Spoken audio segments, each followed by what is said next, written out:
de manhã, é de madrugada, é de manhã, é de madrugada. Vamos tirar leite e cebola da vaca maiada. Olá pessoal, tudo bem? Estamos dando início a mais um episódio Pode Isso, do Edson Castro. E olha, a gente está começando aqui e é importante falar que esse projeto está acontecendo graças ao incentivo da Lei Paulo Gustavo. Nós fomos contemplados através de um recurso da Lei Paulo Gustavo, através da FUNCULT, que é a Fundação de Cultura do Município. E é fundamental também falar que precisamos cada vez mais que tenhamos aí mais editais de incentivo à cultura.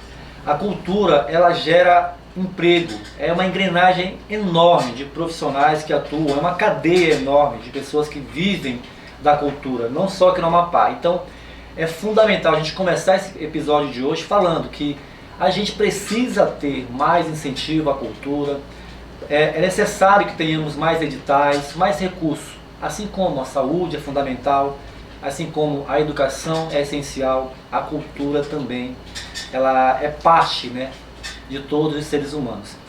E eu estou tendo aqui um grande prazer de receber nomes, né, que trabalham na cultura, de pessoas que militam na cultura e também de pessoas que estudam essa cultura. Já estou aqui falando hoje com o Célio Alício, que é radialista, historiador, conhece muito da cultura amapaense. Seja bem-vindo aqui ao nosso podcast, Célio. Obrigado, Edson, prazer. Sempre que precisar, estarei aqui com o maior prazer. Falar da cultura amapaense, da história do Amapá, para mim é tudo. Maravilha. E também aqui, ao meu lado, né, esse grande poeta, lançou agora um livro de poesias, que eu logo vou ter acesso, se Deus quiser. Professor, né? Mestre em educação. Seja bem-vindo. Cantor e compositor. Assim, eu tenho uma alegria muito grande, Zé, de você estar aqui hoje, né, iniciando esse projeto com a gente. Muito feliz mesmo, seja bem-vindo, viu? Muito obrigado, Edson. Eu quero te parabenizar pela ideia, pelo projeto, enfim, eu acho que um jornalista como você, que já deixou um grande legado para o jornalismo amapaense, né, precisava voltar com um instrumento que fosse poderoso, né, que trouxesse esse viés das entrevistas criativas, sabe, provocativas. Eu te confesso que estou muito feliz de estar aqui por isso, por estar reencontrando um grande jornalista e reencontrando também um músico, né, maravilhoso, parceiro, compositor. Bacana. Obrigado pelo convite. Olha, e o nosso tema de hoje não é por acaso, viu, que o Zé está aqui, que o Célio está aqui. É a marca da música popular amapaense. A gente vai falar um pouco do batuque ao marabaixo, das canções regionais aos grandes nomes da música popular amapaense. E eu começo já aqui com o Célio. Pode ser, Zé, rapidinho? À vontade. Célio, como é que a gente pode falar um pouquinho desse contexto histórico do marabaixo, né? Como é que ele se desenvolveu na história do nosso estado do Amapá? Fundamentalmente, durante o período colonial brasileiro, o processo de ocupação da Amazônia no período colonial pela coroa portuguesa e no contexto econômico da escravidão. Os negros chegam até as várias regiões do Brasil através do tráfico negreiro, através dos navios, né, dos tumbeiros, e numa circunstância absolutamente catastrófica e, assim, sem palavras para explicar aquela crueldade e, acima de tudo, o aviltamento da liberdade, que foi a escravidão, e me dói mais ainda, tem pessoas que a defendem.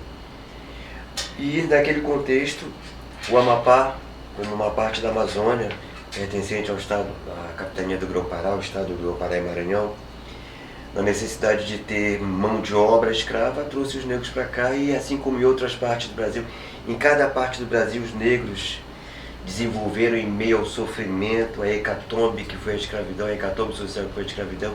Eles conseguiram, no meio daquilo tudo, absorver a cultura local e trazer os seus motivos culturais do além-mar, do continente africano, e casar, se o termo pode ser esse, ou então entrelaçar elementos da sua cultura da cultura branca, cristã, católica, europeia e também da cultura ameríndia, né?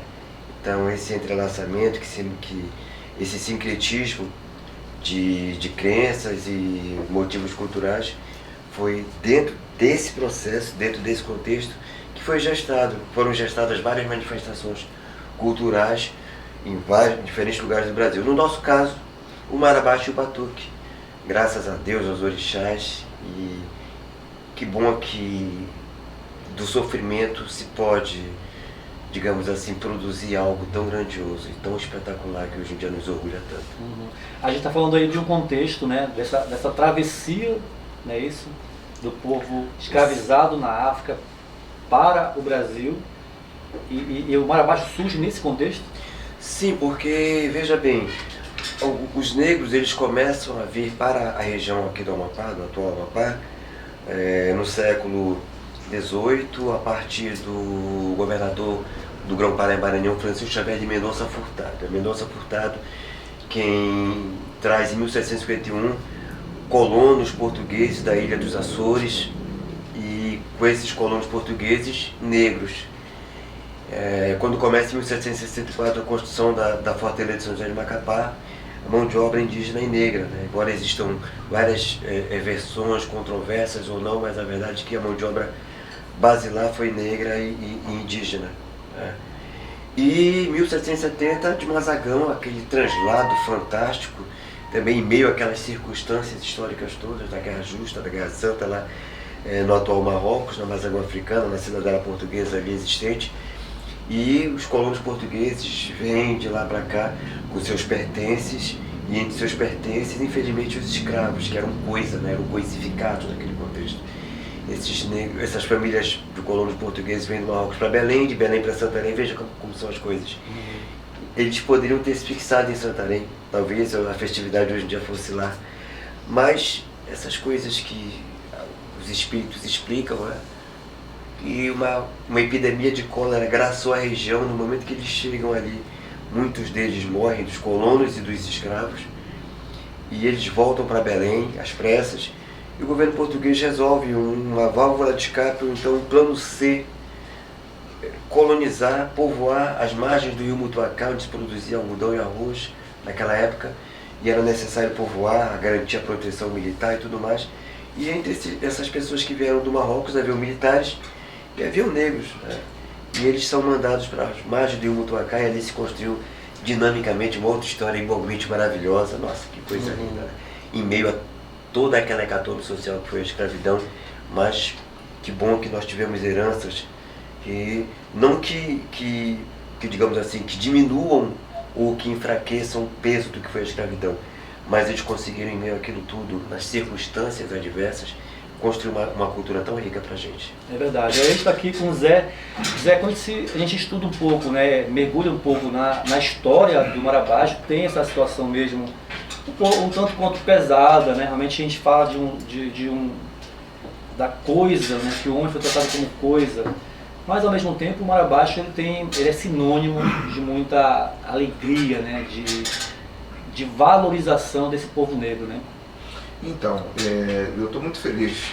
Esse momento para mim é um momento gigante, assim, porque eu tive a oportunidade de ter uma inquietação minha respondida pelo professor Célio, agora nesse momento, que era exatamente tentar entender, por exemplo, por que nós temos o Mar Abaixo no Amapá e não tem no Pará. Sim. Tá? É exatamente por conta desse contexto, né? Porque as pessoas que trouxeram essa célula acabaram sendo redirecionadas para cá. Eu já imaginava, Célio, que fosse de fato isso, né? Mas eu não tinha certeza, era uma coisa que me incomodava e você acaba de esclarecer. O Célio traz um detalhe assim, magnífico, não é? Uma análise magnífica desse contexto de escravidão, de coisificação do ser humano, né? Porque de fato as pessoas eram tratadas como coisas, elas vieram para cá como elementos da bagagem dos seus patrões, dos seus donos, né? E provavelmente deixaram aqui um legado muito maior do que os donos que os trouxeram, né? Talvez não tenhamos tantos elementos da cultura europeia trazida por esses senhores e senhoras da época, mas ficou-nos esse presente maravilhoso, né?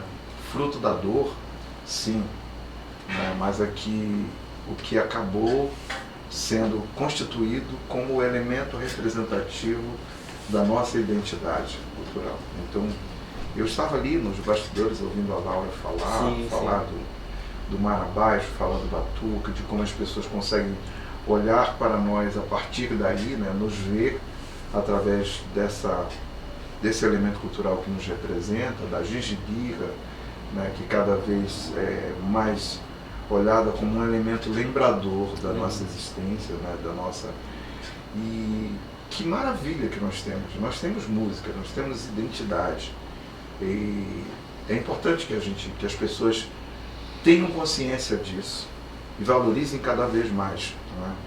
Eu te falo isso porque nesse momento me angustia muito, mas muito mesmo, algumas coisas que estão acontecendo, como essa relação entre a administração pública no Amapá, nas várias esferas, e a indústria cultural, que fortalece o produto da indústria cultural e que busca esconder a nossa produção local, né? Nos desconstrói um pouco, nos distancia do público, né? Desmerece a qualidade do que é produzido aqui e valoriza muito o que vem de fora, né? Embora cultura seja processo, seja dinâmica, e ela sempre estará se entrelaçando, ou seja, a gente tem que experimentar um pouco daqui, um pouco dali, conhecer, né, sorver aquilo que é interessante, e arrumando, e aí vai se redimensionando a questão identitária, mas eu acho que a gente tem que ter uma base sólida, forte e valorizada, né, para que ela possa, de fato, ter uma relação equilibrada com o que vem de fora para cá. Eu acho que você está querendo pontuar, né, Zé Miguel, do fato de que, infelizmente, o artista local não tem a valorização que ele precisa ter. Exatamente. Frente aos artistas que vêm de fora, né? Exatamente. Por exemplo, você tem uma ideia, a gente tem hoje artistas locais que estão ainda esperando receber alguns cachês, por exemplo. E a gente sabe que quando vem algum cantor de fora, acho que é importante a gente pontuar isso aqui. Sim. Quando sai da casa dele, ele recebe 50% e antes de subir no palco o restante do pagamento. Dizem que é assim. Ele recebe 50% na assinatura do contrato. Isso. Se eu vou contratar um artista para ele tocar no final do mês aqui em Macapá, se eu fechar o contrato hoje eu tenho que repassar para ele 50% do valor. Quanto é o cachê dele? É R$1 milhão? Então hoje eu passo 500 mil. Os outros 500 mil ele tem que receber, tem que estar na conta dele antes dele subir no palco. É assim que funciona. E aí os artistas locais não têm esse mesmo tratamento, né? Não, e a diferença também, a diferença de valores é absurda, né? É absurda. É compreensível que você veja um artista de porte nacional subir ao palco e encantar todo mundo, claro. Não necessariamente aquele abismo, não somente na questão financeira, mas na questão de estrutura de palco, das condições que você dá para um artista de fora, desde iluminação, espaço de palco, camarim, nossa. O artista de fora, inclusive, exige: eu não quero ninguém antes de mim no meu palco. Se ele aceitar, eu participei do show do João Mourinho agora no Eu vi, maravilhoso, viu? Né? Fazia tempo que eu não via o João. Eu não pensei, a gente subir num palco, o João me convidou e eu pensei: meu Deus, a gente vai cantar pra uma galera teen, né? Meninos e meninas aí de 12 anos, de 12 a 16 anos. Será? Aí a gente sobe no palco, as pessoas cantando meu endereço, assim, apenas com um negócio. Mas aí eu fiquei impressionado. O palco era mais ou menos isso aqui. O João teve liberdade para usar... A frente foi. Isso aqui, do palco inteiro. Essa parte aqui de trás estava toda cheia de coisas cobertas para receber o artista nacional e liberaram uma faixa ali de uns 4 metros, mais ou menos, da frente do palco, para o artista utilizar. A outra coisa que aconteceu, que eu reclamei, não vou aproveitar para falar isso. Sim, claro. O João me convidou e me falou: Zé, tem um camarim pra gente. Ela falou: pô, que legal, João, tem um camarim, pô, bacana, do artista. Aí eu entrei no camarim do João Amorim. Entrei lá e tal, e fiquei olhando, tinha uma mesa grande, cheia de coisas, mas de coisas para fazer, sabe? E aí chegaram umas senhoras lá e começaram a montar uns pratos, mas não tinha nada montado no camarim do João, né? Aí eu fiquei assim olhando, e tudo deu sede, eu perguntei, Tiago, eu tinha um isopor assim, eu fui lá, o João disse, pega ali, posso pegar? Pode, eu peguei. Era a cozinha da Atração Depois Nacional. eu perguntei para a senhora, vocês estão preparando alguma coisa para cá? Ela disse, não, é para os outros camarins. Vocês Então, estavam a nos cozinha- quadros. eles estavam utilizando o camarim do João Amorim Com copa para cozinha. preparar os pratos para os outros camarins da Atração Nacional que viria depois. É algo parecido com você encontrar alguém que está com fome, sabe? Você ter alguém bem aqui sentado com fome e você começar a preparar um prato daqueles generosos e a pessoa olhando com fome ali, né? E você pegar e depois começar a comer e nem ligar para. Né? Eu fiquei tão indignado com aquilo que eu depois falei com a produção, falei, o que vocês estão fazendo? E com requinte de Porque- crueldade. Come, sorri. É humilhação, né? Humilhação aquilo. É complicado. Eu falei, né? provavelmente os organizadores do evento não devem ter culpa nisso, não devem ter sabido que isso estaria acontecendo, mas eu fui falar porque eu acho que é importante que eles digam, olha, a gente vai receber aqui um artista nacional e um artista local. Eu quero que o meu artista aqui na minha terra seja tratado do mesmo jeito que o artista nacional. Sabe? Qual é a diferença? Você dá um canudinho pro cara, uma garrafinha de cerveja, de refrigerante de água, e não dá pro artista E local. sabe o que é mais impressionante? Eu assisti o show do João Amorim, o Zé lá também, eu tava com minhas filhas lá. Cara, que show maravilhoso. Fazia tempo que eu não via o João Amorim cantar, não via o show dele. E eu fiquei assim surpreso, até falei pra ele, marquei ele na rede social. O show dele foi tão bom que a baixista que acompanhou o show nacional, eu não vou lembrar aqui o nome dela agora. Aham. Tu lembra dela? Alana. Ela perdeu o baixo na viagem. Ela conseguiu um baixo emprestado aqui, você soube disso? Não. E ela botou na rede social dela, que tem uma quantidade bem grande de seguidores, falando assim, João Amorim, que show maravilhoso. Quer dizer, falta gente, né? Valorizar Material o humano show nós local. temos, o talento nós temos.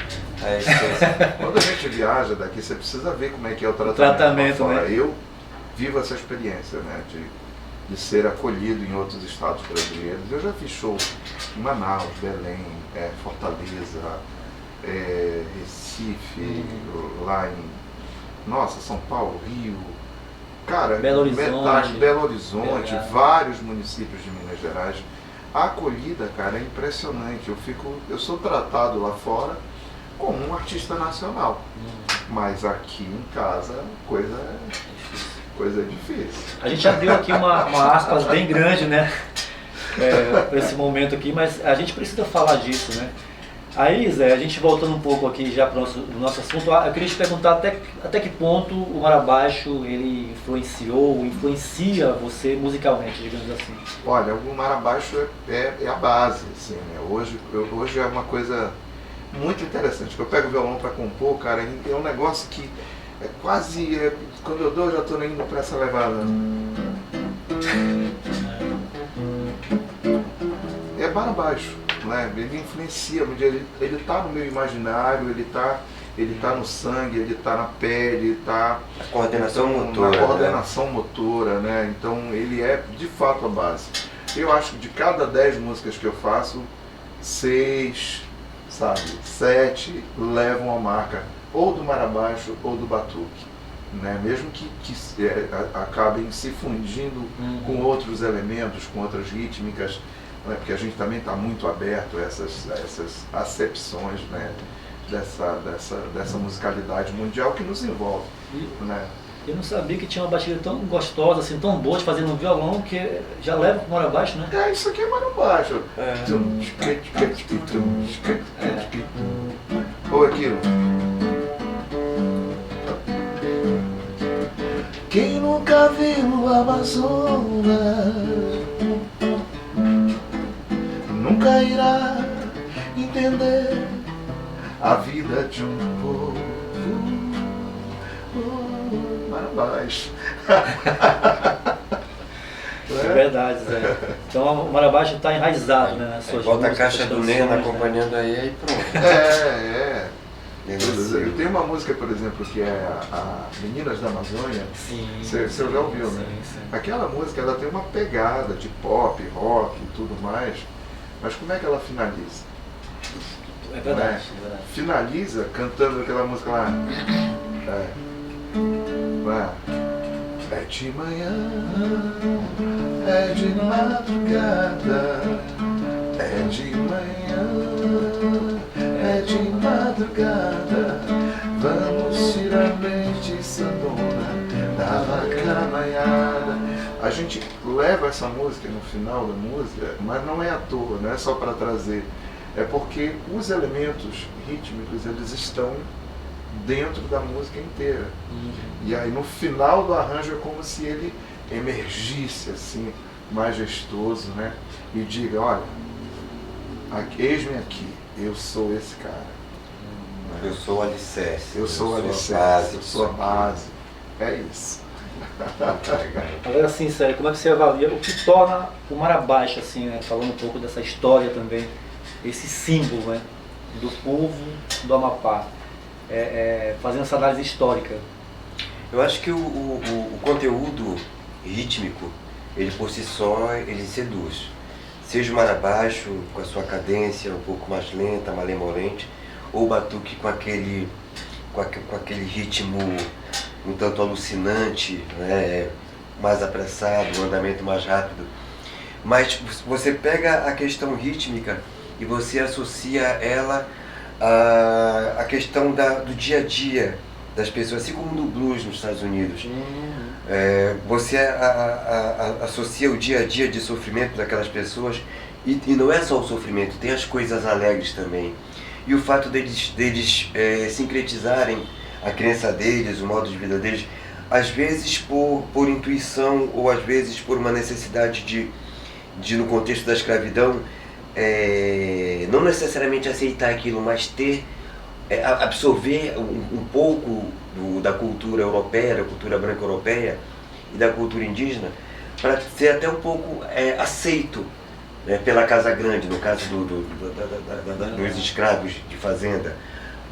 Então, essa ambientação de ritmo, da mensagem que é passada, que eles escolhem no dia a dia, eu acho que esse casamento é que faz com que a coisa cresça, ganhe um corpo, uma estrutura sólida o suficiente para ter atravessado, não décadas, mas atravessado séculos, já desde o século XVIII, quando isso se configura.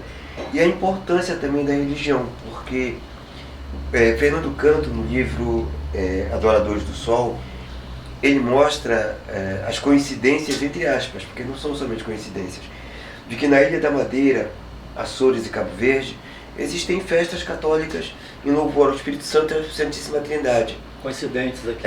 O vestuário, as roupas, quase que as mesmas. Os ritmos tocados são praticamente os mesmos. E as entidades religiosas também as mesmas.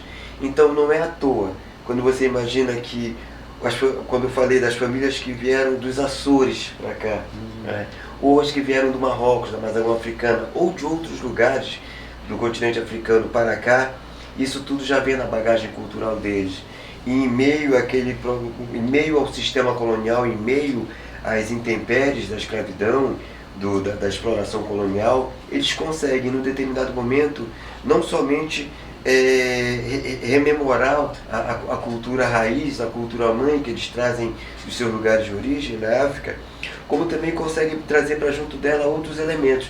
Quer dizer, o fato deles serem diferentes do colonizador, de quem os explora, de quem os maltrata, mas isso não os impede de absorver um pouco da sua religiosidade, um pouco da sua musicalidade. A gente pode falar isso em relação também ao São João, que vem dos salões parisienses, ou as danças típicas portuguesas, que quando chegam aqui elas acabam vindo primeiro para os salões da corte imperial, mas depois elas acabam indo justamente para o Nordeste. O que são hoje os terreirões juninos, isso não são abrasileiramentos ou nordestinizações daquela coisa católica, europeia, branca, que chegando aqui disse assim, isso aqui vai ficar aqui, mas eu vou incluir isso, isso, isso e isso. E os negros, não somente o que eles trazem de bagagem cultural, mas também a cultura indígena é lá dentro disso tudo. Eu acho que em lugar nenhum do mundo, creio eu, existiu uma combinação tão explosiva, tão autêntica, embora com coisas diferentes, mas ela consegue se fazer única. É um elemento europeu, é um elemento dos povos originários, são elementos da cultura branca europeia, enfim. Mas quando se juntam, conseguem criar algo novo e original. Talvez por isso que a cultura musical brasileira seja tão multifacetada, tão diferente e ao mesmo tempo tão uniforme, consegue casar vários elementos. Nesse sentido, o Marabaixo aqui, ele começa simplesmente com o batuque, e depois nós vamos ter, com o passar do tempo, no século XX, nós vamos ter 1974, mestre Hernani Vitor Guedes com os mocambos. Ele ao mesmo tempo consegue gravar um disco com todo um esforço sobre-humano, de um lado músicas da moda da época, um pouco de iê, aquilo tudo, mas um lado ele dedica, em 1974, saindo de Médici para Geisel, ditadura militar, aqui no Amapá, de Lisboa Freire para Arthur de Azevedo Henning, ele lança esse disco na sede dos escoteiros, os mocambos, com Rosa Branca Açucena, Onde Tu Vai Rapaz, ele dedica um lado do disco ao Marabaixo.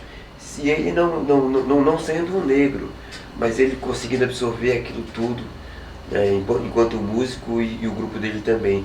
De 74 para 86, 87, o Pilão, Fernando Canto do Laguinho, juntamente com o Juvenal Canto, meu tio e padrinho Bitrindade de Abaetetuba, no Pará, no Jesus de Nazaré, eles, Fernando e Juvenal no Laguinho, na Igreja Jesus de Nazaré, no Grêmio da Igreja de Jesus de Nazaré, na São Benedito, grupo de jovens, eles se juntam e criam o Pilão naquela efervescência que era o Brasil naquela época, 1975, o Festival da Difusora, o Geofobia, eles podendo tocar outros ritmos naquela época, que nós tínhamos a era dos festivais, eles conseguem forjar, no melhor sentido da palavra, algo deles, o Bia de Abaetetuba, Fernando e Juvenal de Óbidos, mas eles conseguem trazer para dentro deles o Marabaixo do Laguinho, e ali vem o Pilão em 1987 gravando Quando o Pau Quebrar, com Morandandeira, com Nego, com Boto, Canto Proteção, tantas coisas lindas.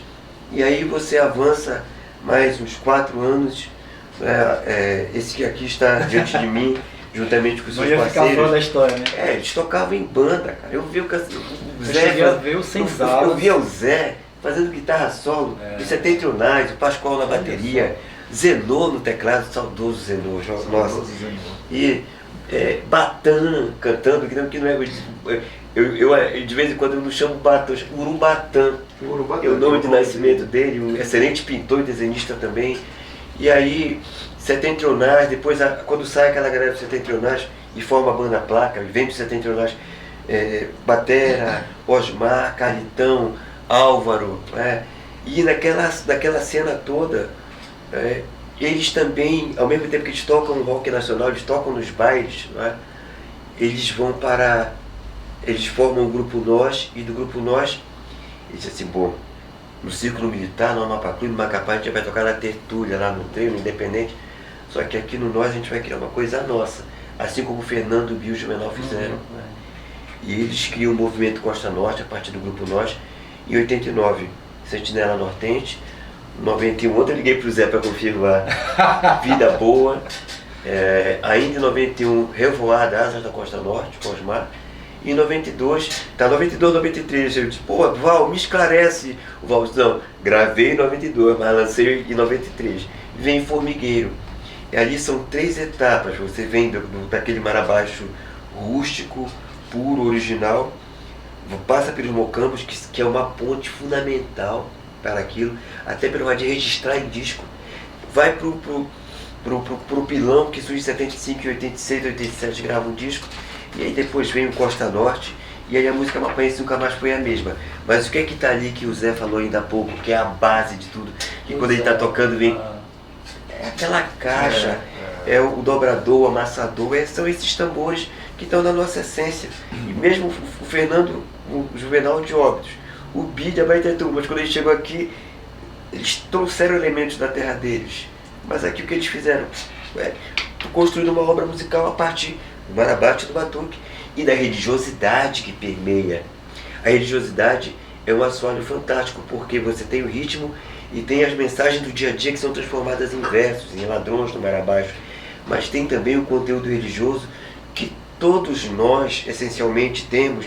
Mesmo os ateus têm dentro de si algo de espiritual, não é? Sejam suas superstições, suas pequenas crendices que não são totalmente doutrinárias, do ponto de vista de altares, de cultos, de celebrações, enfim. Mas eles têm suas... Nem que seja para não querer passar debaixo de uma escada, mas tem uma essência espiritual, né, da superstição. E isso tudo, a religiosidade, ela traz esse arcabouço teórico e poético que fortalece o ritmo. E quando você junta o ritmo, o tambor, e a poesia e as vozes, aí você serve na mesa uma comida farta que todo mundo se alimenta, é um maná, que todo mundo se sacia. E, nossa, não tenho nem palavras. Eu viajo muito quando eu falo isso.